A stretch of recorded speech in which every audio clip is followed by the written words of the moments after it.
السلام علیکم ورحمۃ اللہ وبرکاتہ۔ نحمدہ ونصلی علی رسولہ الکریم۔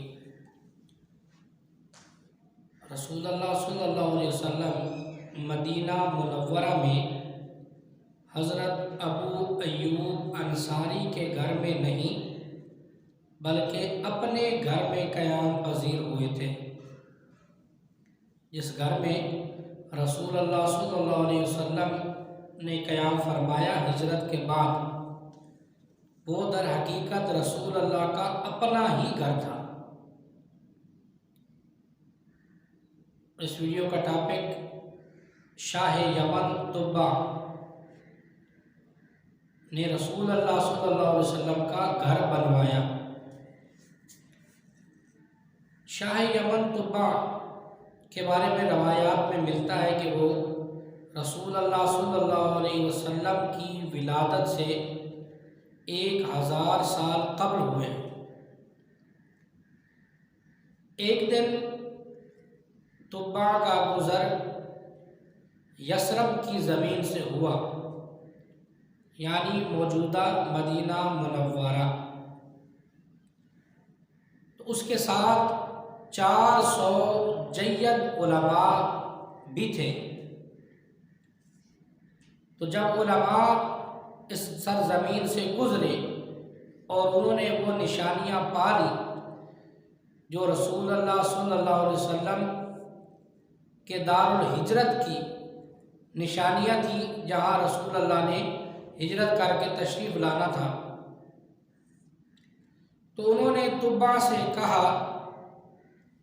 کہ آپ چلے جائیے، لیکن ہم واپس نہیں جائیں گے، بلکہ ہم اسی سرزمین میں قیام پذیر ہوں گے، قیام کریں گے۔ تو طبع نے وجہ پوچھی کہ آخر تم لوگ یہاں کیوں رہنا چاہتے ہو؟ تو انہوں نے بتایا کہ یہ سرزمین آخر الزمان نبی صلی اللہ علیہ وسلم کا وہ شہر ہے جہاں آپ ہجرت کر کے تشریف لائیں گے۔ یہ آپ کا شہر ہے، دار الہجرت ہے، آپ ہجرت کر کے یہاں قیام کریں گے، تو ہم آپ کے انتظار میں یہاں پر رہنا چاہتے ہیں۔ تو طبع نے کہا اگر آپ ان کے انتظار میں رہنا چاہتے ہیں تو پھر آپ کے لیے مناسب بندوبست بھی کیے دیتے ہیں۔ اور ان علماء نے یہ بھی بتایا کہ ان نبی صلی اللہ علیہ وسلم کا نام محمد ہوگا صلی اللہ علیہ وسلم۔ تو طبع کے دل میں نبی اکرم صلی اللہ علیہ وسلم کی زیارت کا شوق پیدا ہوا، آپ سے ملنے کا اشتیاق پیدا ہوا، محبت پیدا ہوئی، اور اس محبت میں طبع نے پھر ان علماء کرام کے لیے جو مدینہ میں رہنا چاہتے تھے سارے اہتمام کر دیے۔ ان 400 علماء کرام کے لیے طبع نے مکانات تعمیر کروائے، سب کے لیے علیحدہ علیحدہ مکانات بنوائے، اور ان سب کے نکاح کروائے، اور سب کو بہت زیادہ مال و دولت بھی دیا۔ اور ان میں سے ایک عالم کو ایک خط لکھ کر دیا، اور اس خط کے اوپر طبع نے اپنی مہر بھی لگائی تھی، اور اسے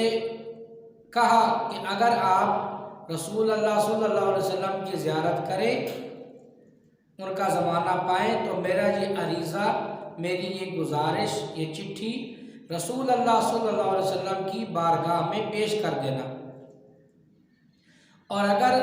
آپ ان کا زمانہ نہ پاؤ تو اپنی اولاد کو وصیت کر دینا، یعنی یہ آپ کی اولاد میں وصیت چلے یہاں تک کہ رسول اللہ صلی اللہ علیہ وسلم تک میرا یہ گزارش نامہ پہنچ جائے۔ اور اس کے ساتھ ہی اکثر آپ نے سنا ہوگا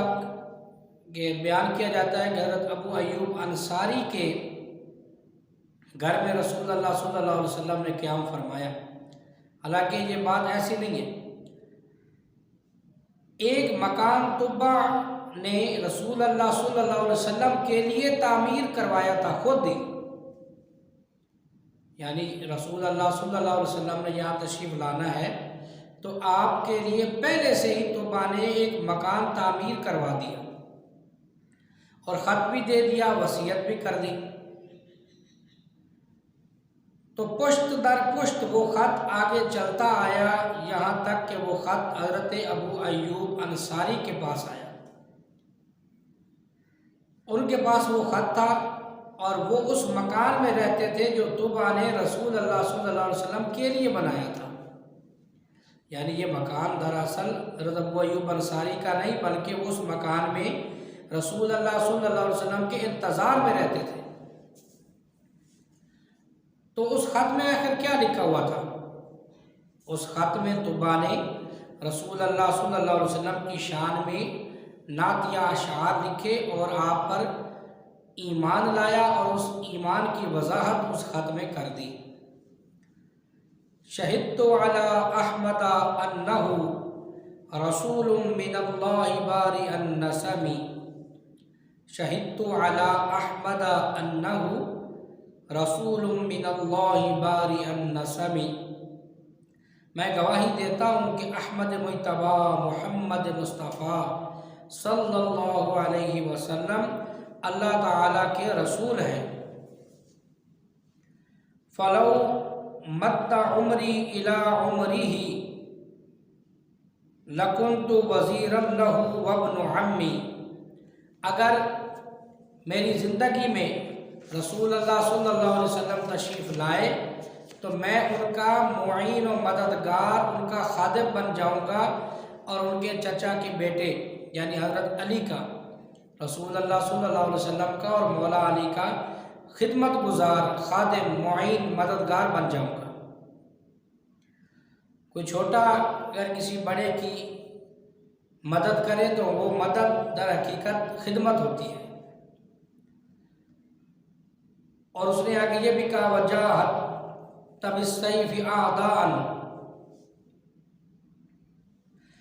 وجاہدت بالسیف اعداء وفرجت عن صدرہ کل غم، وجاہدت اور میں جہاد کروں گا، بالسیف اعداء تلوار سے، وجاہدت میں جہاد کروں گا تلوار کے ساتھ ان کے دشمنوں سے، وفرجت عن صدرہ کل غم اور ان کے دل سے ہر غم کو دور کروں گا، یعنی رسول اللہ صلی اللہ علیہ وسلم کو جو بھی کوئی پریشانی پہنچے گی تو اس کو دور کرنے کی میں ہر ممکنہ کوشش کروں گا۔ تو یہ خط تھا، اس پر مہر لگی ہوئی تھی اور وہ پشت در پشت اس عالم دین کی اولاد میں چلتا آیا جس کو طبا حمیری نے وہ خط دیا تھا۔ بلاخر حضرت ابو ایوب انصاری کے پاس آیا تو جس مکان کے پاس رسول اللہ صلی اللہ علیہ وسلم کی اونٹنی آ کر رکی تھی وہ وہی مکان تھا جو رسول اللہ صلی اللہ علیہ وسلم کے لیے بنایا گیا تھا۔ شیخ زین الدین مراغی کہتے ہیں کہ اگر یہ کہا جائے کہ رسول اللہ صلی اللہ علیہ وسلم حضرت ابو ایوب انصاری کے گھر میں نہیں بلکہ اپنے گھر میں تشریف لائے تھے تو یہ بالکل بے جا نہ ہوگا، حقیقت اور درست ہوگا، یعنی وہ رسول اللہ کا اپنا ہی مکان تھا جو آپ کی آمد سے 1000 سال قبل طبا نے بنا دیا تھا۔ اور کتنا خوش نصیب تھا کہ دنیا میں رسول اللہ صلی اللہ علیہ وسلم کی تشریف لانے سے 1000 سال پہلے وہ آپ پر ایمان لا کر مسلمان ہو کر گیا، انہیں جانا، انہیں مانا، نہ رکھا غیر سے کام، للہ الحمد میں دنیا سے مسلمان گیا۔